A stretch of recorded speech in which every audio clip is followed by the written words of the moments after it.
Eh bien, bonjour à tous. Nous nous retrouvons aujourd'hui pour une nouvelle vidéo astrologie. Et aujourd'hui, j'ai vraiment la joie d'accueillir Jordan Marion. Bonjour Jordan, Bonjour Marie. qui va venir nous apporter un certain nombre d'éléments qui intéressent la complexité de l'astrologie. Donc, pour dire quelques mots avant de te laisser la parole, tu es astrologue spécialisé en astrologie indienne, mais aussi en astrologie occidentale. Tu C'est utilises ça. donc les deux zodiaques, le sidéral et le tropical. Et ce qui est intéressant dans ton parcours, c'est que tu t'es d'abord intéressé au zodiaque sidéral et ensuite au tropical, alors qu'en général, c'est l'inverse. Et donc, toi, tu passes de l'un à l'autre de façon indifférenciée. Du coup, tu vas pouvoir nous expliquer vraiment la différence entre ces deux zodiaques, mais aussi leur pertinence et leur complémentarité, parce qu'on les utilise pas toujours pour la même chose. Et donc, avant de démarrer, je t'invite à dire quelques mots sur ton parcours et ce qui fait que tu t'es intéressé à l'astrologie. D'accord. Alors déjà, merci beaucoup pour l'invitation. C'est un plaisir d'être ici. Brièvement, parce que c'est pas un exercice sur lequel je suis très très bon pour me présenter, mais brièvement, j'ai enseigné le yoga à Lyon, et donc comme c'est une pratique spirituelle indienne, je me suis de manière très très cohérente et logique tourné vers l'astrologie indienne, et j'ai été donc formé par Denis Labouré en astrologie indienne. Et de fil en aiguille, comme il était déjà professeur depuis très longtemps d'astrologie occidentale, je me suis dit, tiens, pourquoi pas aussi aller dans cette branche-là. Donc, je me suis formé dans les deux, et j'ai assez rapidement ouvert ma chaîne YouTube et fait des consultations d'astrologie indienne. Et puis, j'ai ouvert mon école assez rapidement aussi. Je suis pas quelqu'un qui tarde trop. Donc, assez rapidement, j'ai proposer des cours pour se former, pour apprendre l'astrologie indienne. Et puis ensuite, j'ai fait la même chose avec l'astrologie occidentale. Et ce qui est très intéressant, c'est effectivement que plus j'apprenais de choses en occidental, donc en astrologie avec le zodiaque tropique, plus j'améliorais ma pratique de l'indienne, donc en sidéral, et plus aussi je revenais à la sidérale indienne, plus je comprenais de subtilité avec l'occidental tropique. Donc c'était vraiment un échange, un dialogue, une vraie dialectique entre les deux. Euh, et effectivement, je vais essayer de vous montrer un petit peu comment on peut passer de l'une à l'autre. D'un système à un autre, comment on peut vraiment euh, essayer de comprendre et de répondre à des contradictions. Des choses toutes simples. Par exemple, dans tel zodiaque, j'ai le nœud nord en maison 4, et puis dans tel autre, j'ai le nœud nord qui passe en maison 5. Alors, lequel est juste? Euh, Là, on verra peut-être un petit peu tout ça. Là, je vous montrerai des exemples pour faire très très simple, mais vous allez voir que la réponse, elle est simple, évidente, et, euh, et justement, ça fait aussi toute la beauté et la richesse de l'astrologie. Alors, avant de démarrer sur les différences et les complémentarités, est-ce que tu peux nous dire quand même quelques mots sur qu'est-ce que le zodiaque sidéral Oui, et bien qu'est-ce que sûr. le zodiaque tropical? Oui. Alors, bon, ce qui est important quand même de rappeler, c'est les bases, les fondements. Alors, quand on lève un peu les yeux au ciel, il n'y a pas de zodiaque. Il n'y a pas de zodiaque. Il n'y a que des planètes et il y a des étoiles. Ce qu'on appelle les astres errants, donc qui est en fait est l'étymologie du mot planéta en latin. Et en fait, astres errants, donc c'est pour ça qu'on a mis aussi la Lune et le Soleil, qui sont des astres qui errent, c'est-à-dire qui bougent beaucoup plus rapidement que paraissent les étoiles. Et donc, nous avons des astres fixes, qu'on appelle les étoiles, des astres errants, qu'on appelle des planètes, et puis c'est tout. À partir de ça, euh, l'être humain a essayé de calquer une matrice, un système, et c'est de ça est né le zodiaque. Après, le zodiaque, ça part tout simplement déjà de la ceinture zodiacale, c'est-à-dire tout simplement l'écliptique, le chemin parcouru par le Soleil, que ce soit en longitude mais aussi en latitude.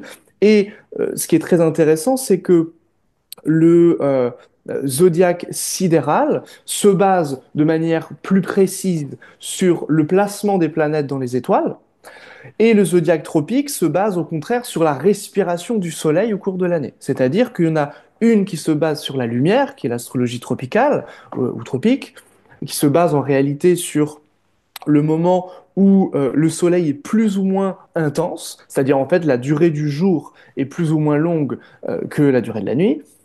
Et puis une autre, donc qui est évidemment le zodiaque tropique, et le zodiaque sidéral qui est au contraire, lui, plus basé sur un système astronomique, mais attention aussi, parce que dire que le zodiaque sidéral qu'on utilise aujourd'hui avec en fait un zodiaque où chaque constellation fait 30 degrés, c'est faux aussi, en ce sens où c'est pas purement astronomique non plus. En ce sens où les constellations ne font pas 30 degrés. Donc dans tous les cas, si on utilise les deux systèmes les plus répandus, c'est-à-dire le système tropique occidental ou le système sidéral indien, donc ce sont les deux systèmes les plus répandus, mais il en existe plein d'autres. Mais si je m'appuie simplement sur ces deux systèmes, ce sont des matrices, des, oui, des systèmes humains créés par l'homme.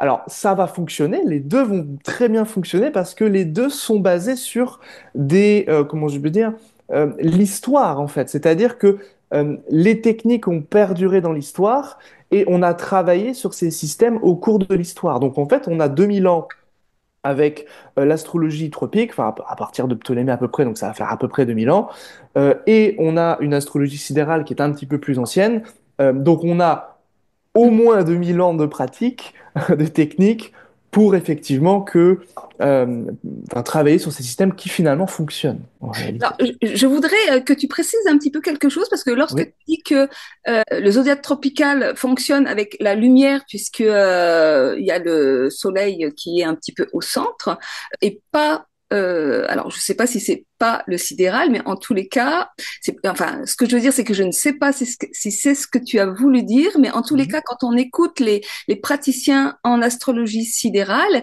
ils disent qu'ils utilisent la lumière, puisque en utilisant les étoiles qui brillent et qui reflètent la lumière, ben, c'est une astrologie fondée sur la lumière également. Alors, il y a deux choses. En fait, quand on parle de lumière, on parle de la lumière du soleil. C'est-à-dire que euh, c'est le soleil qui nous donne sa lumière, en fait. Et évidemment, le soleil, c'est une étoile, c'est notre étoile, en fait. C'est notre système solaire. Donc, c'est le système de cette étoile qui est la nôtre, qui est le soleil. Donc, quand on parle d'astrologie tropique, c'est tout simplement, comme je disais, la durée du jour et la durée de la nuit, l'intensité lumineuse, ou si vous voulez, comment je pourrais dire, l'aventure du soleil. Euh, et c'est ça enfin, c'est sur ça que se base l'astrologie tropique. Après, l'astrologie sidérale, elle va se baser sur des positionnements.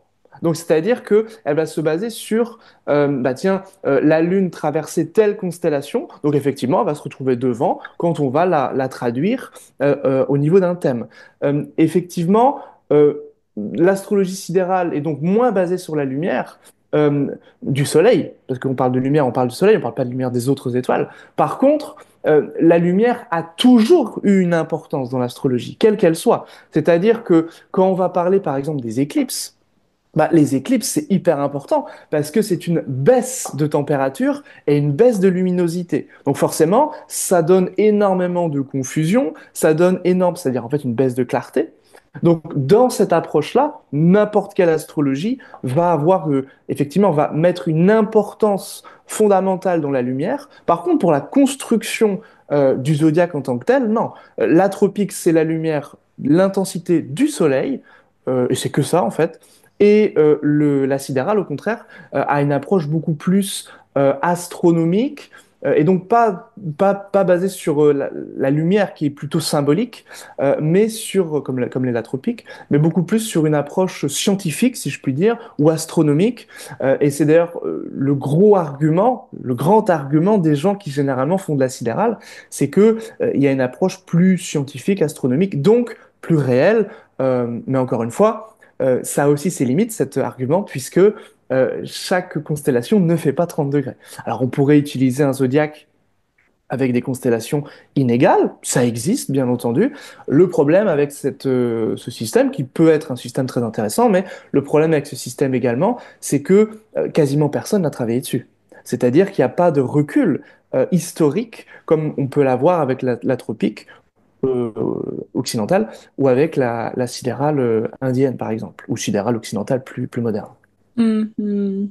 Oui, parce que du coup, là, tu fais une petite différence entre le sidéral occidental et le sidéral indien, parce qu'effectivement, il Ouais. y a des différences, et notamment dans l'astrologie védique, il y a une importance particulière donnée à la Lune, et on va retrouver les maisons lunaires, Oui. quelque chose que je connais pas encore très très bien, et Mhm. je ne sais pas si tu pourras nous en parler aujourd'hui ou peut-être une autre fois.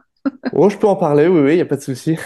Alors, le fait que l'astrologie soit lunaire, c'est vrai pour les deux. C'est-à-dire que si on regarde l'empereur Octave Auguste, qui croyait pas du tout en l'astrologie, bon bah il va voir Théogène, donc qui est un grand astrologue dans l'Antiquité, et puis Théogène, il regarde le thème de Octave Auguste, et puis il s'agenouille devant lui en disant, vous serez un grand empereur, donc je m'agenouille devant vous.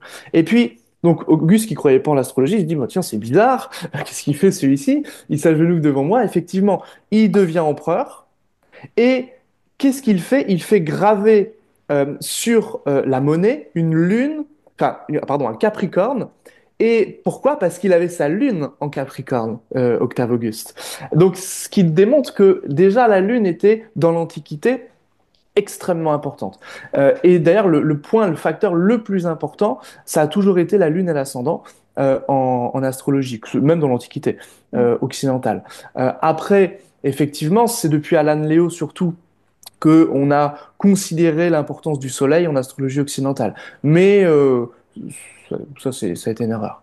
Après, effectivement, on a toujours des différences entre enfin, la sidérale occidentale et la sidérale indienne. On dit que le père de la sidérale occidentale, c'est Cyril Fagan, donc l'Irlandais, astrologue irlandais, qui a beaucoup travaillé sur les révolutions solaires et lunaires sidérales, qui a fait un travail exceptionnel avec son école. Euh, et lui s'est basé sur il a voulu être au plus près de la pratique des Babyloniens. Donc il a créé ce qu'on appelle la Yanamsa, donc sa propre matrice sidérale, puisque en sidéral, on a aussi cette difficulté-là, c'est que quelle est la différence, quel est le décalage du point vernal? C'est-à-dire que quand on est au premier jour astrologique, donc le 20 au 21 mars, le premier jour du printemps, le soleil qui en astrologie tropique se retrouvera toujours à zéro bélier, puisque c'est le moment où les jours sont égaux, enfin le jour est égal à la nuit au niveau de la durée, donc c'est l'équinoxe.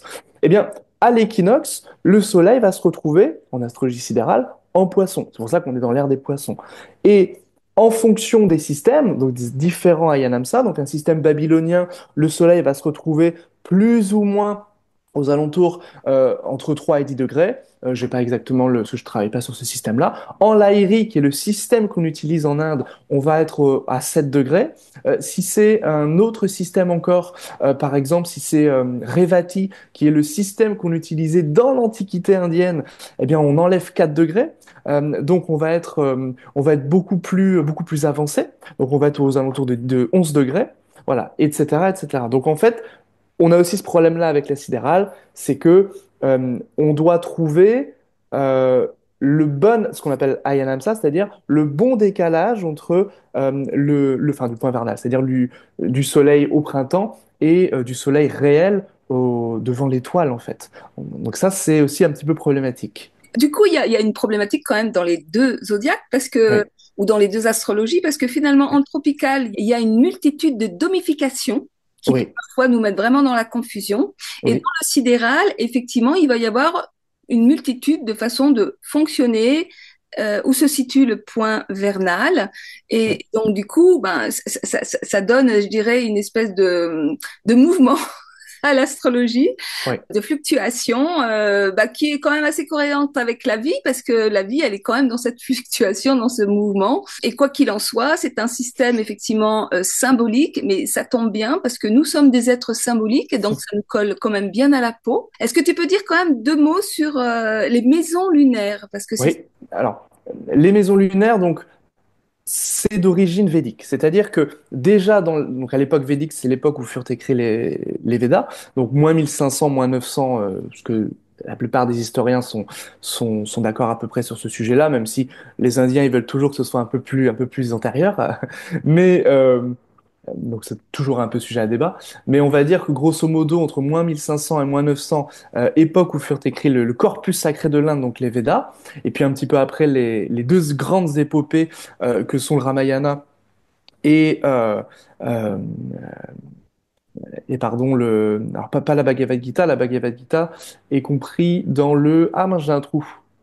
Euh, la grande épopée indienne, donc Ramayana, et le Mahabharata, pardon, voilà. Donc le Ramayana et le Mahabharata. Déjà dans le Mahabharata, il est fait mention des nakshatras. Et en réalité, euh, voici ce qui est décrit dans ce texte. C'est nous sommes partis en voyage quand la Lune était dans Pushya, qui est une constellation, et on est arrivé quand la Lune était en Shravana, qui est en fait la constellation qui est exactement à l'opposé. Ce qui signifie que il calculait la durée des voyages et en fait le temps de manière générale depuis la position de la Lune et du Soleil dans les constellations qu'on appelle donc les nakshatras, les demeures lunaires. Alors pourquoi on appelle ça des demeures lunaires? Parce que la Lune, tous les jours, change de constellation, change de nakshatra. Donc là, par exemple, ça représentait à peu près 15 jours de voyage, puisque c'est exactement à l'opposé. Et donc ces demeures lunaires, elles sont sidérales, puisque ce sont des constellations, donc on base le zodiaque sur ces demeures lunaires. Et ensuite, au VIe siècle, eh bien, les Indiens, ils sont embêtés parce qu'ils ont un zodiaque sidéral qu'ils utilisent depuis l'époque védique. Et puis, depuis le deuxième siècle, eh bien, ils ont importé le zodiaque tropique. C'est-à-dire que il y a eu un grand texte qui s'appelle le Yavana Jataka au deuxième siècle, et les Indiens, donc qui est un texte grec, l'astrologie grecque tropique, et les Indiens ont recopié ce texte, traduit ce texte du sanskrit, et ont en fait travaillé pendant, enfin jusqu'au VIe siècle, donc pendant quasiment 4 siècles, sur un zodiaque tropique. Et donc ils avaient les deux zodiaques. Et donc au VIe siècle, ce qu'ils ont fait, c'est qu'ils ont arrimé l'un et l'autre. C'est-à-dire que euh, ils ont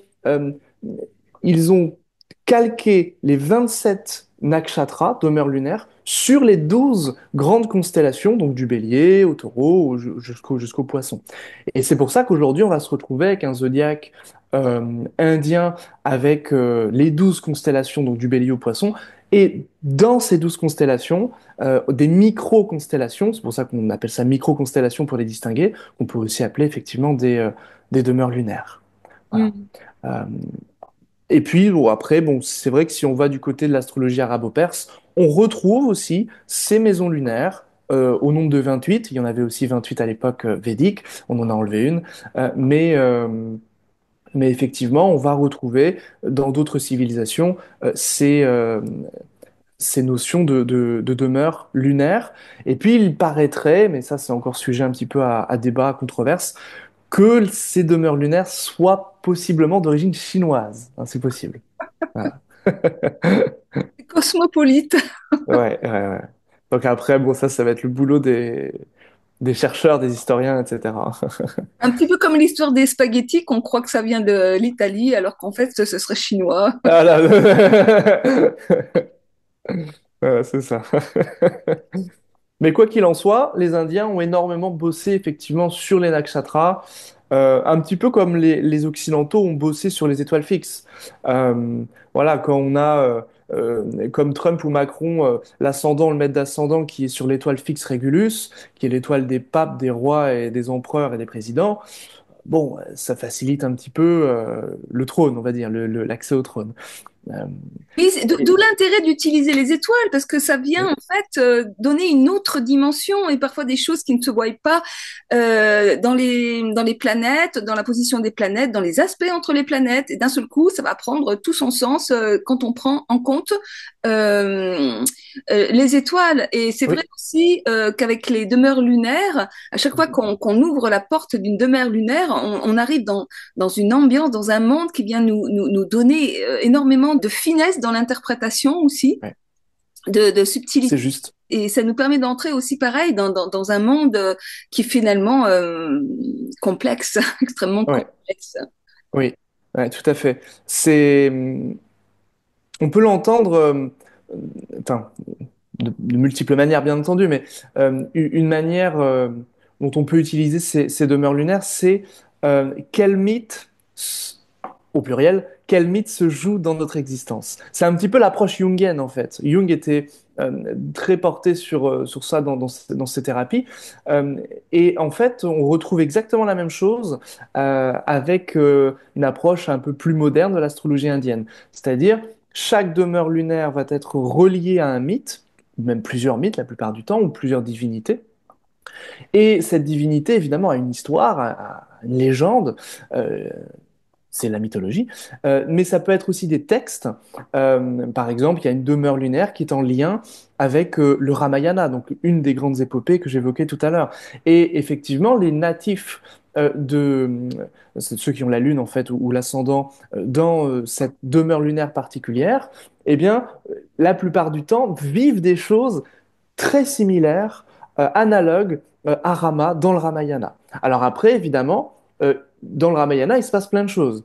Donc, ce qui va se passer de manière analogue, eh bien, c'est le thème qui va nous l'indiquer. Par exemple, s'il y a un problème avec l'épouse, parce que Rama a des problèmes avec son épouse, qui se fait voler, etc., qui se fait séduire, etc., bon, eh bien, euh, si c'est par exemple le maître de Seth enfin, la personne est marquée par cette constellation et que le maître de Seth, eh bien, est faible et affligé, eh bien, il est fort à parier qu'effectivement, cette personne va vivre la désillusion amoureuse comme l'a vécu Rama, par exemple. Euh, et ça, c'est assez intéressant. Même chose si on est marqué euh, par exemple, le Rama, donc son frère, à un moment donné, il répudie son frère, il le vire, hein, il l'exile, tout simplement. Donc, il y a un problème avec le frère, donc il y a un éloignement avec le frère. Et effectivement, les natifs qui sont donc marqués par cette constellation et qui en plus ont une maison 3 ou 11, qui peut signifier le grand frère, affligé, vont vivre la plupart du temps un éloignement, aussi une séparation ou une douleur importante d'avec leur frère. Donc c'est ou leur sœur d'ailleurs, hein, ça va dépendre Et la du fratrie. contexte bien sûr. Mais voilà, mais c'est très très intéressant. Ça nous permet euh, déjà, ça permet à la personne de comprendre la grande énergie, le grand mythe qu'elle est en train d'incarner, si je puis dire. C'est comme si on était un peu dans une grande pièce de théâtre, en fait. Et on joue des rôles. C'est un petit peu ça c'est un peu, bon, c'est la vision indienne, mais euh, c'est-à-dire que c'est la vision védique, c'est Shiva qui décide, c'est le Tout-Puissant qui décide, c'est sa fantaisie. Et donc, il décide quel rôle nous sommes amenés à jouer. Et c'est ce rôle que nous sommes amenés à jouer, c'est ce que les Indiens ont appelé par la suite la Maya, la grande illusion. Voilà. Et donc, est-ce que on accepte de jouer ce rôle? Est-ce qu'on en rit? Est-ce qu'au contraire, on s'identifie totalement à ce rôle et généralement, quand on s'identifie à ça, bah, on en souffre beaucoup, quand même. Voilà, ça, c'est toutes les questions qu'on peut explorer profondément avec l'astrologie indienne notamment. Oui, super. Merci pour toutes ces explications. Donc maintenant, est-ce qu'on peut entrer dans la pertinence de chacun des systèmes, c'est-à-dire Oui. quand utiliser l'un plutôt que l'autre, et là où ils peuvent être complémentaires aussi? Oui.